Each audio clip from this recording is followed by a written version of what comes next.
Hello, everybody, and welcome to 11 Questions Special Edition. I am Milton Davis, your host, and today we have a very good friend of mine and one of my favorite authors, Kyoko M. Kyoko, how you doing? Good. How are you? I'm doing all right. So I'm gonna start off by reading her bio, and then once I get through the bio, then we'll start asking some questions.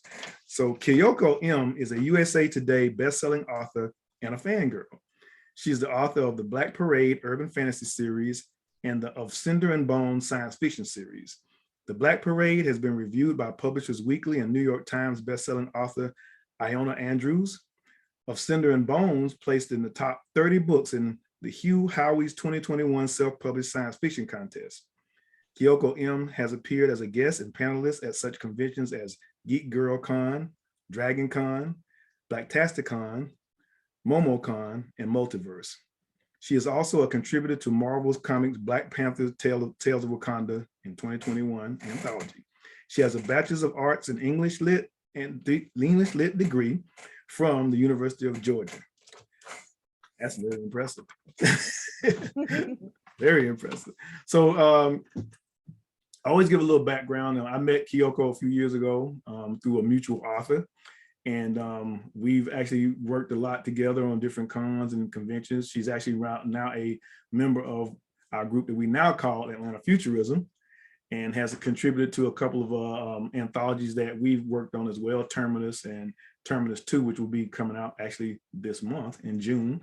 So you people seeing it, I give you like a little time frame in June 2022 kind of thing. So I want to, start off and ask Kyoko about her origins. How did you get into writing? And specifically, how did you get into writing speculative fiction? Okay, so I've been writing since I was a little girl. So it would start with like little diaries and things, and then my name actually comes from writing fan fiction with my friends. We used to write a lot of fan fiction about anime, and one of the ones we used to create ourselves these little original characters, and we would call each other by their names. And so I got used to being called Kyoko for so many years that it was like the natural choice for my pen name. And so it kind of evolved to a point where when I was at University of Georgia, shortly before I graduated, I went to a lecture by an author named Jackson Pierce, and she did a lecture about professional publishing. So she's a published author. I don't remember who she's with, but the book out at the time was called Sisters Red. And during that lecture, I was kind of sitting there like, I write stories all the time. Why has it never occurred to me, maybe I want to be a writer? So that was like my little light bulb moment with her lecture. And so after I came out of that, I was like, I think I want to be a writer. Okay. And so at that time, I had different book ideas, and I came to the one, which is my first book, The Black Parade. And I wrote that in 2000. I started in 2009, finished in 2010, and then I rewrote it in 2011. But I think the love of writing in general came from my parents. They used to read to me as a child every night. And so I just gobbled up books all the time. They used to, we were dorks. They used to literally drive to the library and just dump us there and come back in several hours. And it wasn't like punishment. We were, yay. I got to spend a whole day in the library. That was our weekends when I was a kid. And so big ups to the parents for that. We used to do the same thing with our kids. Every time their birthday came along, they got a toy and a book. So that's how you plant that seed.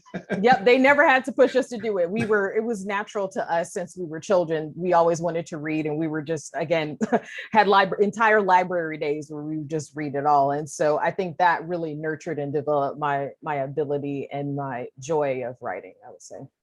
Okay. So after you decided you were going to write, the first book that you wrote was The Black Parade. So what's that about? So The Black Parade is about a cranky New York waitress named Jordan Amador. Jordan unfortunately killed a seer, which is someone who can see and hear angels, demons, and ghosts. And as such, she has a penance on her soul. She has to help 100 souls cross over in 2 years, or else she's going to hell. And so she gets pretty straightforward. She gets towards the end of her deadline, and the 100th soul whose murder she's trying to solve ended up being Michael. And Michael is a poltergeist, which is unusual because all of the ghosts that she has are like the ghosts you see. They're, pass through things that can't affect their environment, but he can touch things, knock them over, seems to have physics and all these other things. So she starts looking into his case, and it kind of unravels a larger conspiracy by the demons to kind of like take over the world. Okay. So that's it. Okay. That sounds it. So do you focus mostly on paranormal, or do you spread your talents around, you little science fiction, horror, stuff like that? I try. So the Black Parade is very strictly urban fantasy and paranormal romance. Of Cinder and Bone is science fiction with some contemporary fantasy as well. I'm actually penning a short story for an anthology called Farther Reefs, which will be out, I think, a little bit later this year. And so that one ended up being this interesting one where it's this little polyamorous relationship between a treasure hunter, a ship captain, and a merman. And so that's one of the more like fantastic, like hardcore fantasy ones that I've done before. But like typically I stick to a little bit more urban fantasy side most of the time. Okay. Okay. Now, the book that you got the USA Today's bestseller listing, that was of Cinder and Bone. That was Of Blood and Ashes. So Blood Ashes. But that's part of that Cinder and Bone series, right? Yes. Yeah, so I've had a chance to read those books and I've really enjoyed them. I really enjoy them. I'm looking forward to the latest book. So talk about that series a little bit. Okay, so Of Cinder and Bone came about through some pretty funny origins. So part of it is my massive love for Jurassic Park, the film. I think I did read the book as a kid, but it's been a while. But I've always really loved that film in terms of, you know, action and horror and science mixed in. And then you've got a lot of morality and you've got ethics that are discussed. I just think it's really fascinating. And then the other half of it came from this like very silly movie from back in 2002 called Reign of Fire. So that was a film. Reign of Fire wasn't a silly movie. I loved it. That was the bomb. I loved it. I was going to say me and my family totally loved that movie, but I was going to say the average person was probably like, what? I don't care. I loved it. I still watch that movie from time to time. I'm sitting around the house. I say, let me watch Reign of Fire. Right. and so that was where the other inspiration came from, because typically the only time you see dragons is either in like a Lord of the Rings type of context where it's a high fantasy or an epic fantasy, or it's dragon shifters. So, you know, just normal people in an urban fantasy story who can turn into a dragon. And so I was like, well, you know, wouldn't it be cool if they were like real? Well, how would I make them real? And so then I just did like this ridiculous year-long amount of research to figure out, you know, if they were real creatures, what would be their biology? Where would they live? What would they eat? All of the animal science you can possibly think of. And so that came about. So basically the premise for Cinder and Bone is that dragons were real animals that existed and they were hunted to extinction in the 1400s. We skip ahead to 2016, where Dr. Rhett Jackson and Dr. Kamala Anjali, who are two MIT postdocs, they have a project with the purpose of cloning a dragon, but again, just for the purpose of study, not for the purpose of capitalism or anything that you would have seen in Jurassic Park. And they were successful, but someone steals the dragon and takes it to Tokyo. So they go to Tokyo to steal the dragon back. And so that's kind of like the jumping point for the series. And it's got 5 books so far. You know, I never, you know, until you mentioned it, I didn't pick up on the Jurassic Park influence. But then when you mentioned it, I was like, okay, yeah, I can see that now. Since reading, I can see where that came from and stuff. And so you got the 5th book of the series out now. Yes, that one came out in April of this year. Okay, and we're not gonna share what that's about because we want everybody to read the series and read it from the beginning. Although it will be on my summer reading list, so by boosting that, I'll be boosting the whole series. So because you need to read the series. It's a great series. It's a really enjoyable series. And one thing I like about your writing is there's a lot of energy in it. I like the feel. I mean, you get that. I don't want to necessarily say a light feel, but you get a really good energy from a bright feel from your writing and stuff. You know, I like the conversation between the characters. You know, there's a lot of snarky comments going back and forth and stuff like that. But I also noticed that you always you focus your stories around. It's not so much about the situation as it is about the relationship between the people, and there's always some romance in there somewhere. So that being said, do we see a romance novel in your future? I mentioned this at Con Carolinas, which was the one I was just at. I don't know that I'm capable of writing romance only. I need explosions and murder and like All of the stuff. In fact, I can't like only write a romance. I tried to write. I wrote a romantic comedy back in college, but I was like, no, it was short. I mean, it was amusing, but I was like, I just couldn't keep it going because I need all those other things you see in speculative fiction, at least for me, to keep it interesting. I have a movie script idea that keeps nagging me, and I'm like, because it is romance based now. It's like gothic horror romance. But that's also murder and vampires and blood and like all these vicious things. I was like, no, yeah, there you go. That's me. So Well, see, you might be able to get that on Hallmark Mysteries or something like that. I was gonna say, right? So I don't know. I mean, that one, I think I have a couple of script ideas, but that one might be the first one because it just won't go away. That's how I know that it might eventually get written, because those are the ideas that keep coming up, no matter how far you try to push it out of your brain because you're busy. Yeah, it keeps coming up. I'm probably going to write that one. Yeah, well, to stay on that paranormal romance tip, that kind of leads me into your stories for Terminus. My Dinner with Vlad, your first story, and the second story, which is actually a sequel to that story. Talk a little bit about the background behind that story, because I think that's a very interesting story as well, especially because of the fact that it takes place in Atlanta. So for that one, it was interesting because I think I had written, yes, that's what it was. So there was a short story I wrote for a creative writing course that I took in college. And so when you approached me about the idea, I was like, oh, okay. So there was already some very short versions of that written out and just some ideas. And I was like, oh, cool. Well, now I have an opportunity to actually fill it all the way in, because the original thing that I wrote for that, I think was, oh my goodness, probably just a few pages, obviously, because it was an assignment. And so I think one of my favorite versions of Dracula, the stories about Dracula and the daughter of the Wolfman, her name is Cassandra. One of my favorite versions of Dracula, aside from the one from Van Helsing, I'm going to get a whole bunch of flack for that, but I love it. I loved it. Is actually from the anime Helsing. Helsing, his name is Alucard instead of Dracula, but he is basically Dracula, and he's like hundreds of years old and completely insane. He's killed 3 million people over the course of his existence. He's killed. Okay. Oh yeah, he's awful. But I like the idea because he has a title. His title is the No Life King. I was like, that doesn't tell you enough about the character right there. But I also like the balance because he's basically controlled by a character named Integra. She basically holds his leash, and so the whole deal that they have is that they vanquish all the more evil things than him, and she just kind of tells him what to do. And so I thought about what I liked about that relationship, but I kind of wanted to put it in my own context of a different type of Dracula, but with something kind of similar in mind, of him being very charming and handsome and outgoing, but then also having this very cold, scary side to him.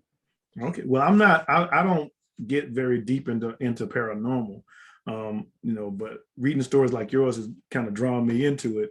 So the relationship between the main characters that was interesting to me because I've seen situations where vampires and werewolves are basically positioned as being enemies, but in your story it's a different relationship. So where did that come from to twist it that way? Well, that was what I thought about, because most of the time they're in opposition when you see it in mainstream media and in most fiction. And I was like, well, I think that they would have similarities enough that some of them would definitely get along. Especially given that really long lifespan. Why would you hold a grudge when you're an immortal? What do you care? It seems like it would be small potatoes to me. After living thousands and thousands of years, I think they would find more in common than they would opposition to each other. So that was kind of where that idea came from. Yeah, you don't have that I guess what we've been seeing, that both sides trying to dominate the world and different things like that. So that makes them rivals. They're basically both existing in the same area. And I can see that being around for thousands of years, compared to everything else, they could develop that kind of camaraderie. Because they have that in common and they've experienced the same things and stuff like that. But in your can you call it a May-December relationship when you've been living for hundreds of years? Yes. So I was gonna say, because comparatively speaking, she hasn't So Cassandra has an elongated lifespan, just like her parents, because her parents, I think, like I said, they're a couple hundred. I think they're a couple hundred years old from what I mentioned in there. So she will eventually kind of, in a way, catch up to him. But I thought it was a little fun, risque thing to play with, because it wasn't. That was one of the problems with Twilight, is having Edward, who's like 100 years old, like perving on a 15-year-old. It was like, okay.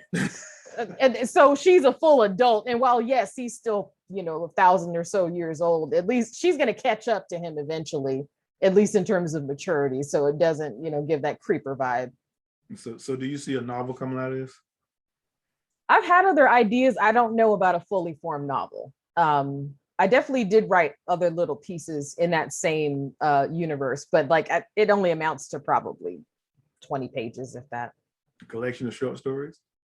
Maybe. Yeah, I can see that. They're interesting characters and they're fun characters, and I like reading the stories. I think everybody will like reading the story in Terminus 2. And based on whatever we do Terminus 3 about, you may have an opportunity to write another story based on them. Hint, hint. I look forward to it. I'd love to keep exploring it. Like I said, I hadn't thought of it in like a long-term sense. Like I can think of scenes, but not like a whole plot for it. So, but that's something I could consider for sure.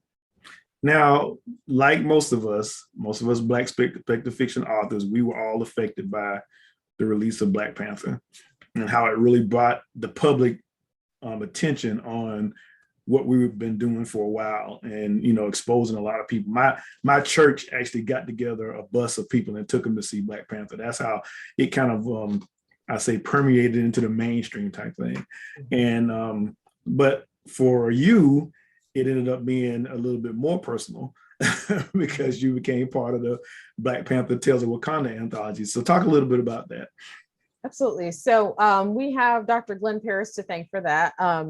He pitched my name into the pot when they were still looking. So they had most of their core writers and they were looking into fill in the rest. And he suggested me. And so they said, hey, okay, well, give us a concept that you would like to write about. But they gave me a list of people who they already had the stories for. And so I was able to just choose from who was left. And from that film, obviously, everyone was amazing, but I really loved Okoye. She was so well written, so well acted. I can't stop praising Denai Guerrero. She was amazing. And I think that I gravitated towards her because I am like really sarcastic and just very deadpan. And she just embodied so many things. I mentioned before with a lot of people who listen to me, it's very difficult for them to write a strong Black woman without making her unfeminine. You notice that a lot sometimes. They kind of take that part of her personality away. And I like that she was strong, smart, sarcastic, and very beautiful, but not in a way of like, I'm trying to look this way. She was just a naturally beautiful, compelling character. Mm-hmm. And so I decided to write, my short story is called Ukubamba, which is basically to catch or to procure kind of. And in the story, there's a little girl who is snatched from her mother and is taken outside of Wakanda. And so Okoye is sent to bring her back before they try to, ship her outside of Africa into a human trafficking ring. And so Okoye is trying to solve it on a very tight deadline to make sure that they don't take her too far outside of where she can be found. Okay. Now that anthology had pretty strict guidelines about stories and what you could write about, what you couldn't write about. Did you find that difficult to work with as an author, or was it how was it to you to work in that situation? It was interesting because I kind of accidentally came up with an idea that fit. Because like you said, they gave me guidelines that said, hey, it's definitely in the comics. You can't lean on other characters outside of like the pantheon of the ones we have here. Because immediately I'm into this fan fiction I haven't finished yet, but it was shipping Thor and Okoye, because I was like, oh my God, if Thor saw Okoye, it would be love at first sight. He would just be so taken with her. But obviously I can't put Thor in stories, so I just scrapped it. But that would have been cool though. I would have loved it. I'm gonna finish and post that story someday. I was like, dude, he would be so in love with her. Anyway, after I read what they mentioned, I was like, oh, mine's kind of cool because I can just make up because all of it really It's just Okoye, T'Challa, and then I made up the girl, I made up the mom, and made up the bad guys. Mostly because, like I said, it all of it was feasible, something you could kind of realistically see happening, especially since when they get outside of Wakanda, I kind of did a little bit of research about what area they would be in and get a sense of the language they would have spoken, or again, looking a little bit into human trafficking in general. So that kind of helped out a little bit. So it wasn't really difficult for me, especially, I still can't believe it. I sent the draft in and they sent back one note. I was like, I wrote all of that perfect in the first try. I didn't believe it. I was like, my jaw was just hanging down. I was like, I'm expecting red lines all over the place. And they're going to tell me to, no, all of it was perfect. They sent one line and all it was a continuity error where I was supposed to have mentioned something up here and I didn't. And then that was it. And I was like, all righty then. That's good. That's good. Mm-hmm.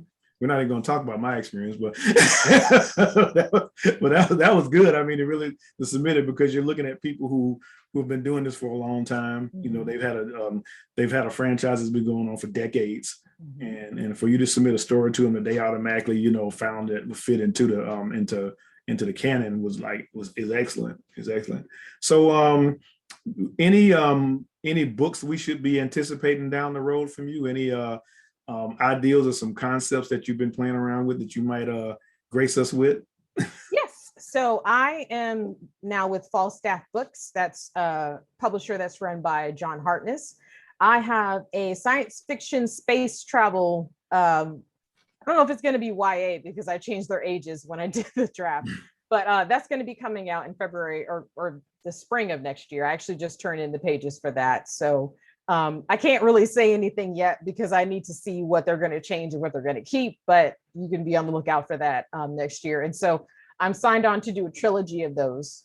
So it'll be coming out 2023, 2024, 2025. And then after that, we'll just kind of see where we go from there. As far as my own stuff, I kind of put a pause on it. I want to decide if I want to keep doing the Cinder and Bone books or if I want to leave them finished at number 5. So I'll just be contemplating that while I'm writing the other trilogy. If you want to finish them, I mean, does 5 give us closure?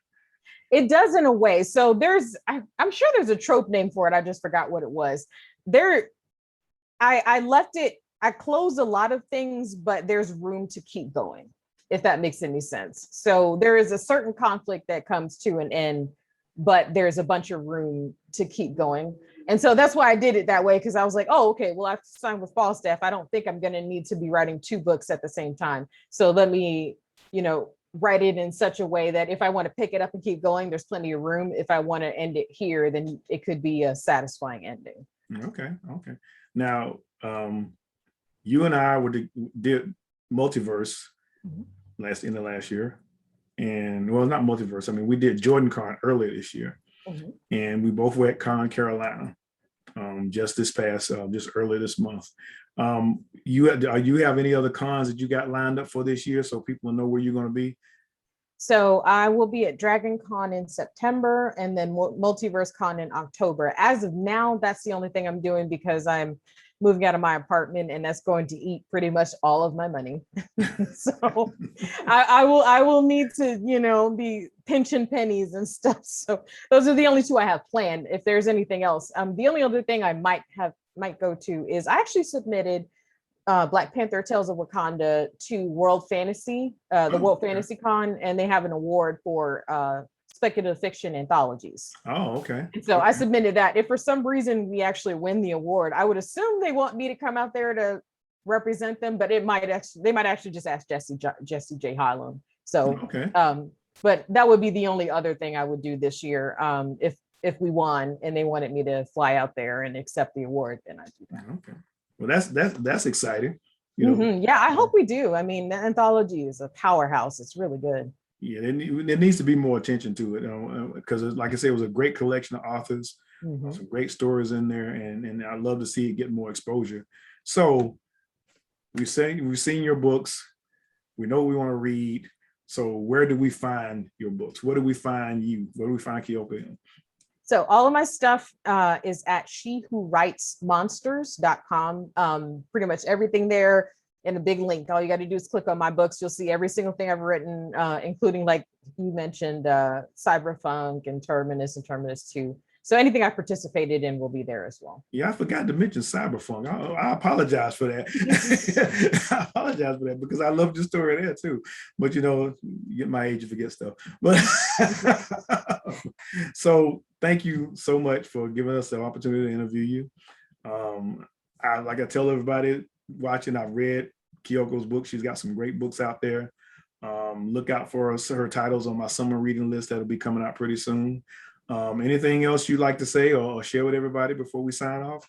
Well, I just want to thank you for having me, and it's been great. So thanks. You're welcome. You're welcome. So everybody, this is another episode of 11 Questions Special Edition. Milton Davis, your host. Again, I hope you guys take the time to look up Kyoko M, check out her books, check out her stories and her anthologies.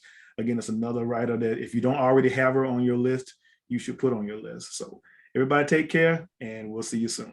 Peace.